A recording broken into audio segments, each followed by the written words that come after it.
Thank you, Bill. Thank you, Bill. And it's lovely to connect with you all down there in Victoria and to see some familiar faces that were around when I was the minister down there, which seems a very long time ago now.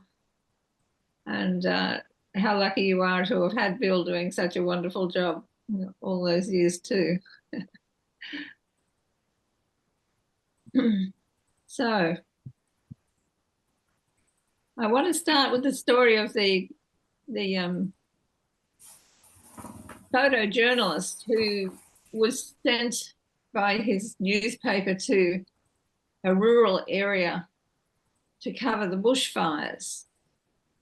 And when he got into the area, he found out that you couldn't just drive to where the fires were.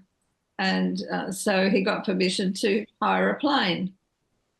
So he rang the local airfield and they told him there was a twin engine plane that would be waiting for him at the airport. So as soon as he arrived at the airfield, he spotted the plane warming up outside a hangar. He jumped into the plane with his bag, slammed the door shut and shouted, "Let's go." The pilot taxied out, swung the plane into the wind and took off. Once in the air, the photographer instructed the pilot, "Fly over the valley and make low passes so that I can take pictures of the fires on the hillsides." "Why?" asked the pilot.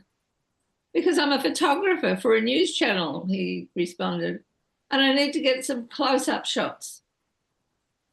The pilot was strangely silent for a few moments.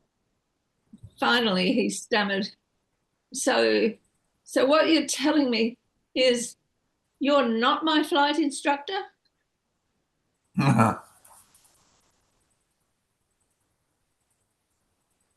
So I think sometimes we can go through life with that feeling that we're totally on our own without a flight instructor. And that's certainly why I was searching for the something more in the late 70s. My husband and I, with 3 young people, the oldest starting high school, had been in the highlands of Papua New Guinea for the whole of the 70s. And when we returned, we settled in Bundaberg in Queensland. And it was a huge transition to make. I only found out afterwards that it was a common experience for people coming back from Papua New Guinea to have trouble settling into Australian life. And it led to my not feeling so happy with life and feeling like, well, maybe there was something wrong with me. So I went to my medical doctor. And I look back now and I think even before I found unity and found out about divine guidance, even then my inner Lord was guiding me. Because what doctor did I go to? Would surely have been the one doctor in Bundaberg, maybe the one doctor in Queensland, who instead of writing me a prescription, for some sort of antidepressants, he wrote down 3 book titles on a piece of paper and sent me to the library to get them and read them and come back and talk to him. And they were all self-help books, Maxwell Maltz, Wayne Dwyer, do you remember that era? And it just led me to that section of the books, the library where all the self-help books were. And I found a book first I found a book by James Dillard Freeman that quite stirred my interest. And then when I looked a little further through that part, I found a book by Catherine Ponder, and that was a bit of a wow. And then I found the book that changed my life, Discover the Power Within You by Eric Butterworth. And I read that book. I couldn't turn the pages fast enough. I was like somebody in the desert trying to get to an oasis. And so when I finished reading it, I'm reading inside the cover and that I'm reading about all these unity groups in America. And I suddenly thought, I wonder if those other books I was reading were from that same place. And I found this tiny little sticker in the back of the book that gave a Brisbane address. So I went back to the library, found the other two books, and sure enough, they had the same sticker. Well, I was so cynical about the whole thing. I thought, well, even if they have this wonderful teaching in America, they wouldn't have it in Australia. And even if they had it in Australia, they wouldn't have it in Queensland. And even if they had it in Queensland, they wouldn't have it in Bundaberg. Well, hang on, that can't be right, because how did those three books get into the library?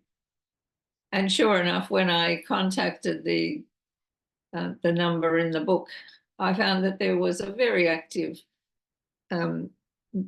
unity group right there in Bundaberg. In fact, they were renting a big Queensland house, a Queenslander as we call them up here, right in the main street of Bundaberg. They were one end of the main street. My music, piano and organ shop was the other end.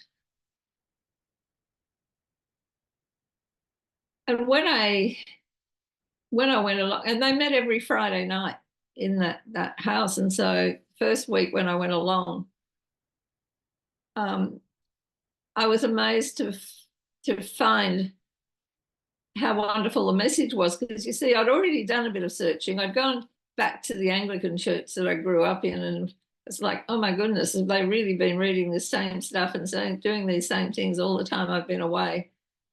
And nothing's changed. So I didn't feel comfortable there. And then I went to a happy clappy group, and I felt even more uncomfortable there. So by the time I went to Unity the first time, I was feeling pretty, I wasn't feeling very confident about it, shall we say. But a lady called Margaret Spann was speaking that night, and she spoke about don't peep at life through the keyhole, throw open the door and step out into it. Funnily enough, Margaret and her husband Noel are in my congregation in Brisbane now, along with some of the other Unity people from those days. So from that point, I never missed another meeting, and I went every Friday night, which is when they met. And Margaret was teaching the book Lessons in Truth. And so that was another book that I found very life-changing. Emily Cady's Lessons in Truth. If you haven't read it, you need to read it. It was the first Unity publication. And Myrtle Fillmore called it the basis of the Unity teachings. That's where I first learned about, for instance, the power of the mind and what we think we bring about in our lives. It's where I learned about denials and affirmations. It's where I learned about even our wellness depended on our thinking, that what we think and believe manifests in our body. And I was amazed at the story of Myrtle Fillmore healing herself of TB in a time when there wasn't such thing as the healing of TB. And I found it even affected my business, because the prosperity teachings are so amazing. And I had a creditor's journal that had run over from the 30-day to the 60-day to the 90-day column. And some of it, let's face it, was more than 90 days. And I found an affirmation in another Eric Butterworth book, which I wrote on every page of my debtor's journal. And suddenly the 90-day column started to clear up, and then the 60-day column started to clear up. I just couldn't believe the difference that the teachings made to the welfare of my business. And it was wonderful for my children, who were teenagers and sub-teenagers at the time. And they learnt because we had an afternoon after school session in fact, there were 3 different groups, the littlies, the teenagers and then the in-betweens. I ended up teaching the 4 in-betweens and have christened their married them since and christened their babies and what have you. So it was just wonderful teaching that my family have taken into their lives with great success. But the biggest thing of all for me was to learn about divine guidance, to know that if I could only learn to listen to that guidance, that would be for my highest good, my family's highest good, and guess what? My customers' highest good. More on that a little later. The 12 Powers was another powerful teaching that I've used for many things through the years, including claiming my health back last year when some of you are aware I had some fairly major health challenges. And 12 Powers have got me through many situations over the years. Another effect of coming into unity I wasn't the least bit interested in the Bible. I thought, oh, all that stuff, that's not relevant to today's world. How wrong I was. I was introduced to the Bible and I came across in Isaiah 40, those who wait for the Lord shall renew their strength. They shall mount up with wings like eagles.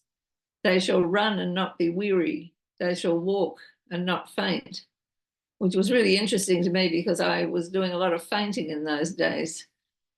And so I took it quite literally and made that my affirmation or part of my affirmative work, on a daily basis. I was very fortunate because the people who ran that unity group in Bundaberg were mainly business people who met at the Unity House before work 5 days a week. We'd go in early.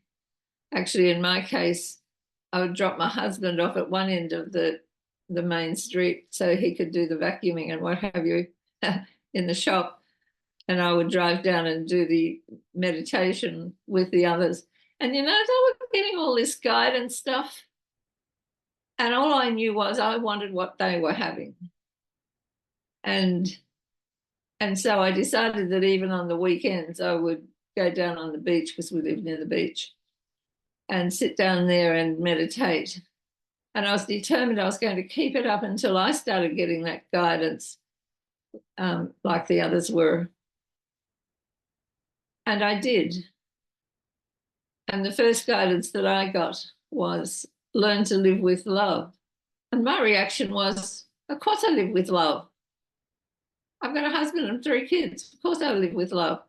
But I had to really look at what that love was, how much of it was living with wanting other people to be and do how I thought they should be and do. So that was a big lesson for me too. All right. So all these things made the difference between flying blind and flying with a guide. And that guide has been with me all the decades since.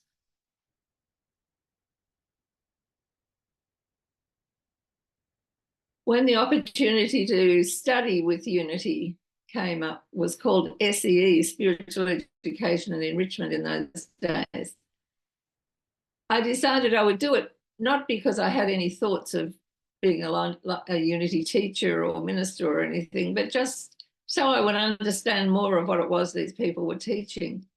And so that introduced me to Charles Fillmore's books, because the first class I did was Christian healing.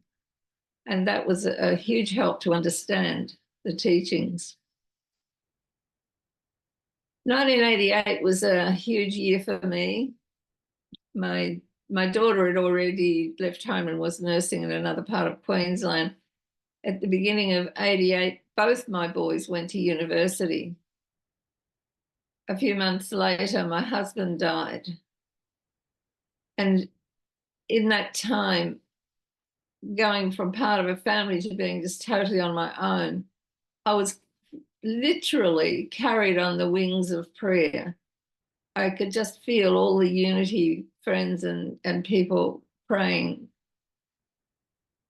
for me for comfort and support.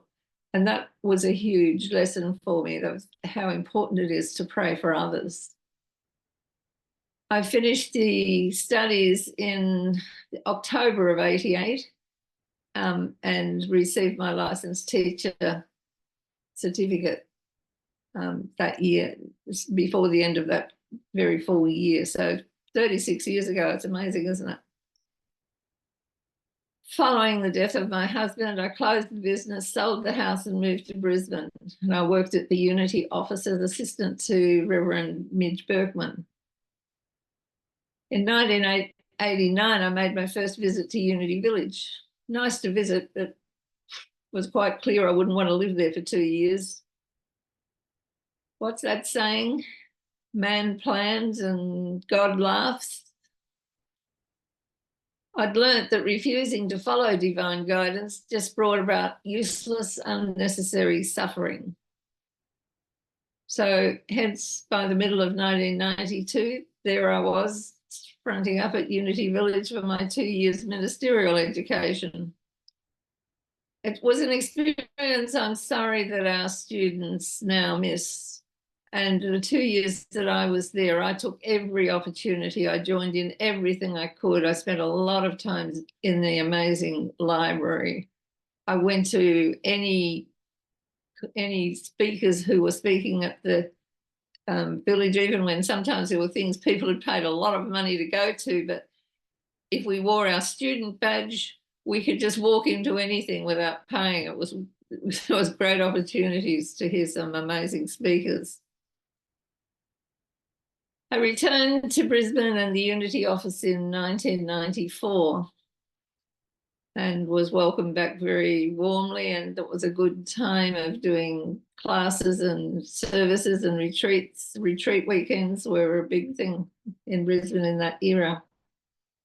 But politics happen in every group, and I was scapegoated in 1998.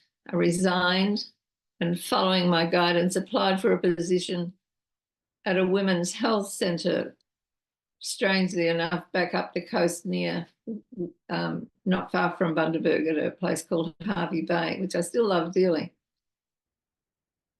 And my ministerial experience served women over the Fraser Coast and Burnett regions for the next 5 years. I loved it there. Yeah. Anyway, when Unity of Melbourne advertised in the minister's newsletter for a minister, that was the last place I was interested in going. Sorry, guys. Giving up a generously paid job I loved was not on my agenda, and I was filling a valuable role where I was. My only long-term plan was to move back to Brisbane and be the Minister for Unity Brisbane, not Melbourne. As for the Melbourne climate, but again, Spirit had different ideas. I remember Ralph Baker, who was the president then, saying to me afterwards, when you rang me up about the position, I wasn't sure whether you were ringing to say you were interested in it, or you were ringing to explain to me why you didn't want to take it.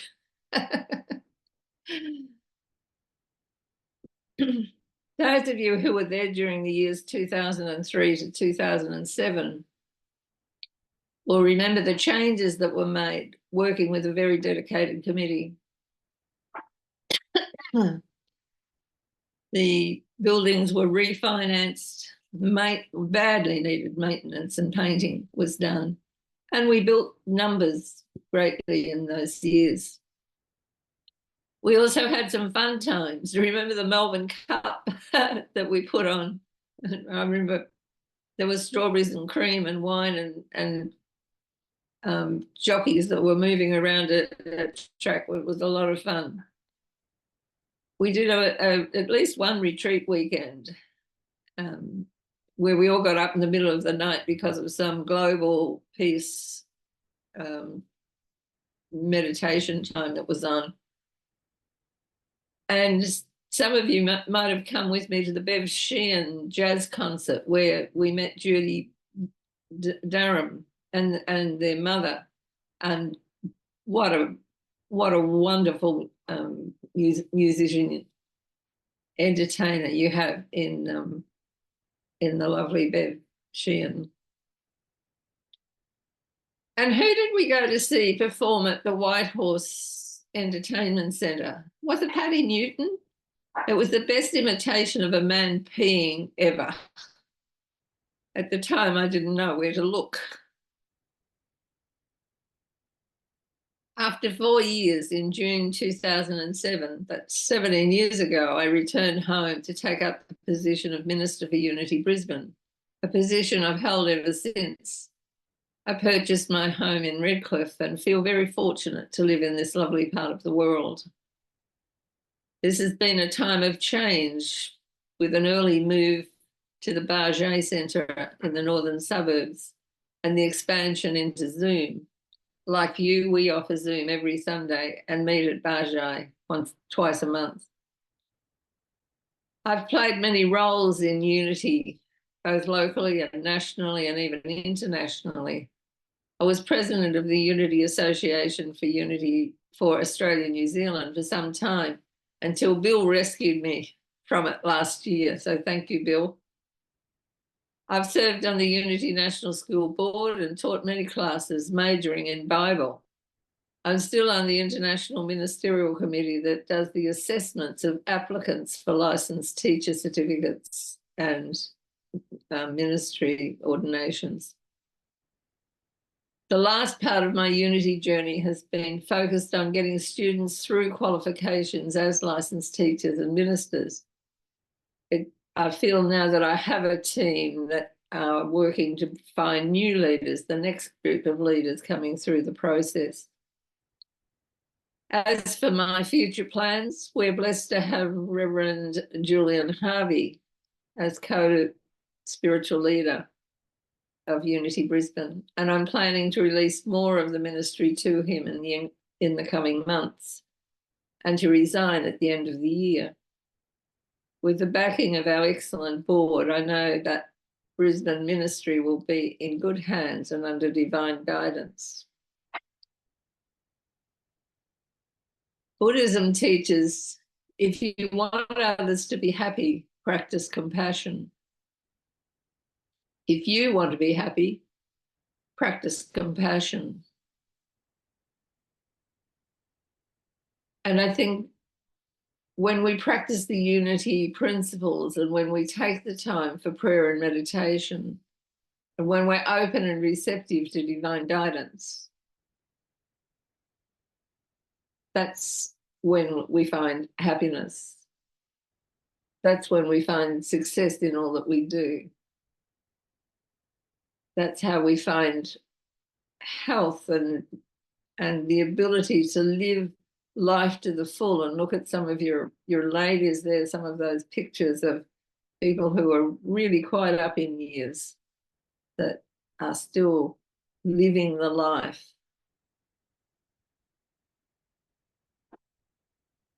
And in the relaxation, we overcome one of the biggest problems in our culture today, and that's stress. And so I would invite you to join me for a short meditation as a time of releasing any stress that you might be carrying, and being open to divine guidance. And the first step for me in any meditation is to give the body permission to relax. So I'd like you to imagine a beautiful light above the head, a beautiful spiritual light that is shining down through every cell of the body, lighting up every cell of the body. And as that energy moves down through the body, just give your body permission to relax. Maybe shrug the shoulders a little to relax any tension there.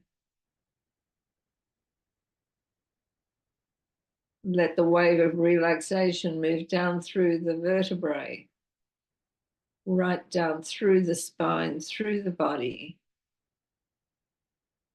Let the chair that you're sitting on support your weight so that you almost sink into it with relaxation. And let that wave of energy move on down to the feet. Wiggle your toes a little. Come back to the shoulders again. Check for anything we might be carrying in our shoulders.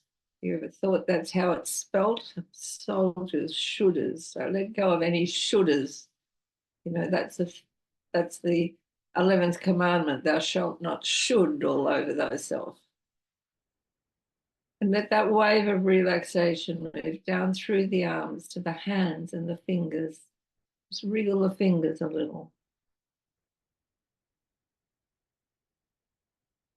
And take a moment to breathe.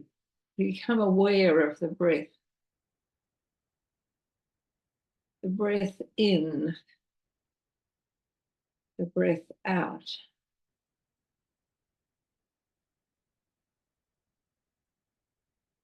And when the body is relaxed and energized, that's when we can turn within, where we can let come up anything in our life that is causing stress, anything that needs to be released. Let's take a couple of minutes in the silence to be open and receptive to divine guidance in the silence.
Now, as you become aware again of your breath, of your body, bringing your attention back to the room that you're sitting in. Let's just take a moment to just give thanks.